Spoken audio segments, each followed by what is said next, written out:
We're going to be talking, as we get into the nutrition segment, about type 1 diabetes and nutrition. Of course, you know that type 1 diabetes is also referred to as juvenile diabetes. And we have our guest on the show today. He'll be joining us by Zoom. He's going to be helping us to get right into that conversation. And Pastor Prince Beidou, who's a registered dietitian, he's the head of diet therapy unit of the Tema General Hospital. He's also a governing board member for the Ghana Academy of Nutrition and Dietetics. And we'll be introducing him shortly, and then also we have joining us as well Nana Drowa Odro Yeboah. She is a type 1 diabetes warrior, and let me just say hi to Pastor Prince Beidou. Good morning, sir. Hello, good morning. Hi, welcome to Breakfast Daily. Thank you so much. All right, so let's get right into it, and let's begin, before we speak to Nana Drowa, let's begin to ask the question about type 1 diabetes. So my understanding of it is that it's early onset from, when you're a child and when you're an infant. But is that always the case, though? And what exactly is it? Thank you so much. And I want to say a good morning to our viewers and listeners as well. Right, so I think we started this last week, and we discussed in generality what diabetes is about. And we said that diabetes is when the body is unable to use the sugar or the glucose that is obtained from the food we eat, especially the carbohydrates that goes into the blood, into the cells. Now, for type 1 diabetes, it is, but the cause is not yet known as we have, but we know it to be something like an autoimmune disease or something like, we have an organ we call the pancreas, which actually releases the insulin, which is the sugar that comes to the blood. It opens the body so that the sugar, sometimes by some means, this pancreas can be attacked by the body itself, and the various cells in it that should produce the insulin are destroyed. So when that happens, we are not able to get the natural insulin the body will have to release, and we may have to support that individual with insulin so that the glucose can be utilized. Now, you asked the question whether it is only among children. It's mostly diagnosed in young people, children. But we have some adolescents and some young adults who could also be diagnosed with it. So that is how it is. The reason is that some people have delayed onset. Yes, delayed onset. So their pancreas could be maintained until they are in their teenage years or adult years. All right, so we have Nana Drowa on the line, also on the Zoom as well with us, and she is a type 1 diabetes warrior. Nana Drowa, good morning. Hello, good morning. Yes, welcome to Breakfast Daily. Thank you. All right, when did you find out that you had diabetes? When I was 12 years old. When you were 12? Okay. Yes. Okay, yes. And what was that like? What were some of the symptoms you were experiencing that I presume you were experiencing certain illnesses, and so you were taken to the hospital and then it was diagnosed, right? So what were some of the things you were experiencing?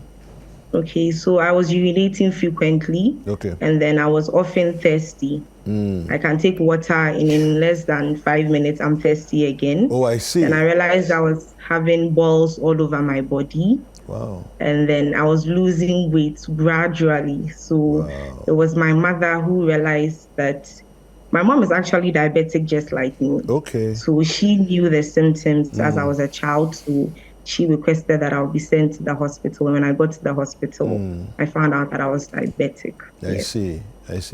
And just generally speaking, what has life been like since you discovered this? What has life been like? I mean, would you say you've lived a pretty normal life, or things have been a bit different? Well, things have been different because I had to take it upon myself to start injecting insulin for the rest of my life. And then as at that time, I was 12 years.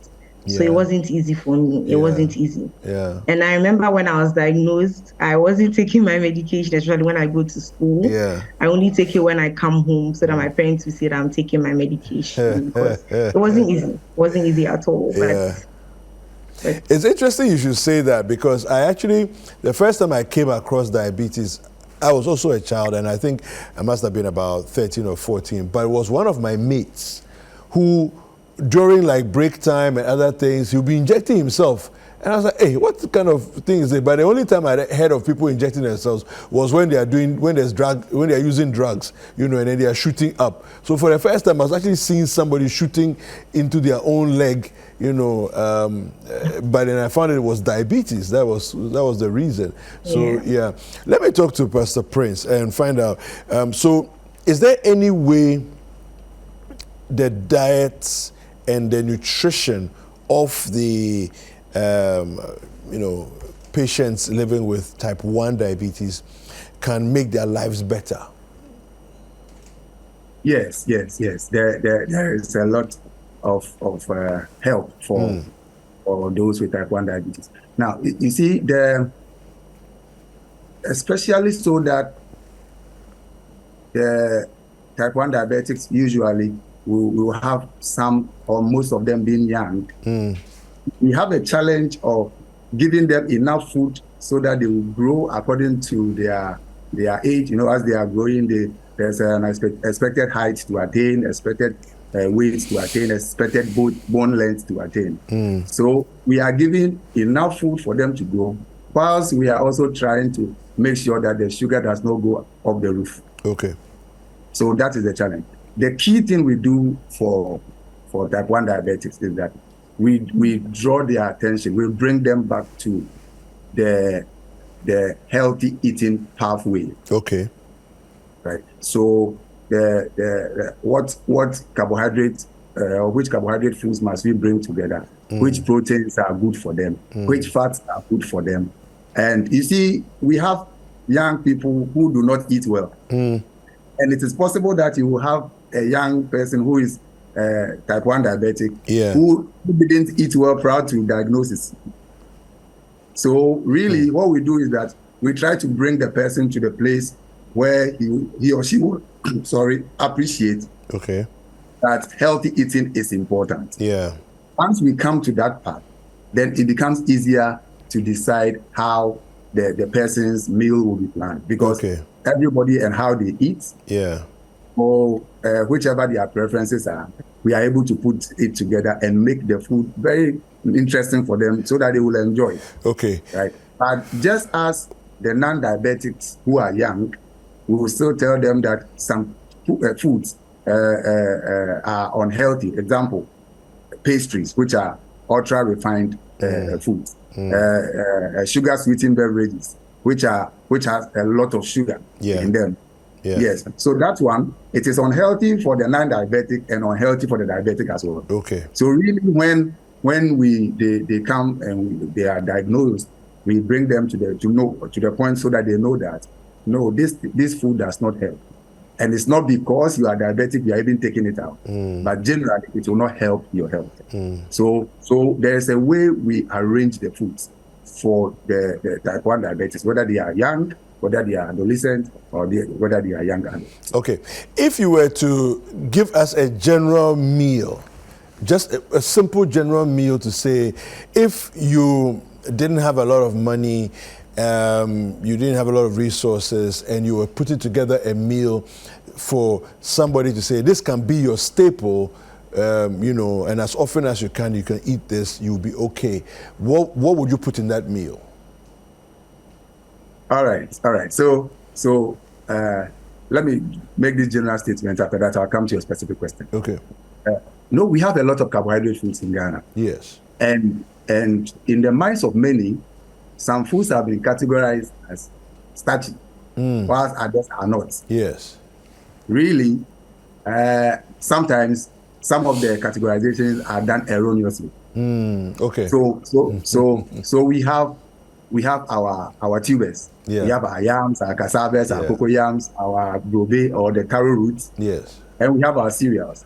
We have our garis, bankus, fufus. All these foods are around. Yeah. Sometimes somebody will say, fufu is starchy, banku is better. Or banku is starchy, kenke is better. Yeah. So it's not like that. All the carbohydrate foods we have in our contest here in Ghana are healthy. Okay. They are healthy. Okay. It's how we put them together. Okay. So like you spoke about someone who doesn't have much resources. When you compare food like gari to rice, yes, you see that, or even kenke, you will see that for a portion to portion assessment, gari will be cheaper than the rice or even kenke. So if the person has gari as a source of carbohydrates, yes, you can form the meal around gari for the person, and the person will eat well and be healthy. Okay. So a meal, you can have a measured amount of gari for the person depending upon the assessment you have done. Yeah. The person can eat it with either soup or okra stew or kontomire stew or any kontomire. We have kontomire around with us, but when you compare it to the other vegetables, they are not that expensive. Yeah. So we can use them for soup. We can use them for stew for them. Same with okra, same with garden eggs. Yeah. These are food resources we have in our contest. We can always use to help. Yes. Fantastic. So, exactly. It's the same for proteins. Our eggs, our dried fish, that we can make them into powder. Okay. That we can use it in our stews and our soups, and they will be helpful for them. So we want to meet their protein needs, their carbohydrate needs, their vitamins and mineral needs, which come from these vegetables and the carbohydrate foods I mentioned, as well as fruits and proteins. Fantastic. Thank you. Nanadrowa, what are some of the things that you've had to do, adjustments you've had to make in order to be healthy generally? Okay.